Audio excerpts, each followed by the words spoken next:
Welcome to a fascinating journey through the natural satellites, or moons, of our solar system. These celestial bodies offer a glimpse into the wonders beyond our planet.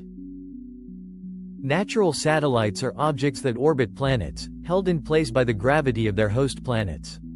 Commonly known as moons, they include Earth's moon and the numerous moons of Jupiter.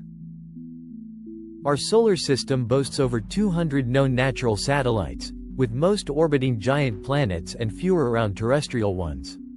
As of March 2025, there are 891 confirmed moons, with a pattern showing outer planets tend to have more moons. Earth's moon is our planet's only natural satellite, notable for its size relative to Earth. It plays a crucial role in controlling tides and stabilizing Earth's rotation, highlighting the pattern that outer planets have more moons. Let's explore the major moons of our solar system: Ganymede of Jupiter, Titan of Saturn, Europa of Jupiter, and Triton of Neptune. Each of these moons has unique characteristics and significance. Regular satellites have nearly circular orbits, align with the planet's equatorial plane, and rotate in the same direction as their planet. They likely formed alongside their host planet, like Earth's moon and Jupiter's largest moons.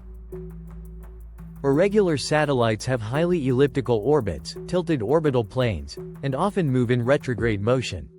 These are likely captured objects, such as Jupiter's outer moons and Neptune's Triton. The formation of satellites occurs through three main mechanisms: co-formation, capture, and giant impact. Each process contributes to the diverse nature of moons in our solar system. Co-formation involves moons forming from a disk of material around a planet, resembling a mini solar system. Regular satellites typically form this way, creating a proto-satellite system.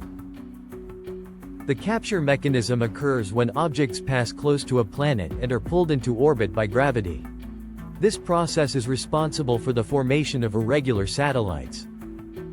The giant impact theory suggests that a planetesimal collides with an early planet, forming a debris disk around it. Moons then form from this disk, illustrating a dynamic process of creation. Tidal locking ensures the same side of a moon always faces its planet, with the moon's rotation matching its orbit period. This phenomenon is caused by gravitational forces, leading to locked rotation. Moons serve as natural laboratories for scientific research, offering insights into planet and solar system formation, potential habitability, and the exploration of life. They are crucial for understanding geologic activity and tidal effects.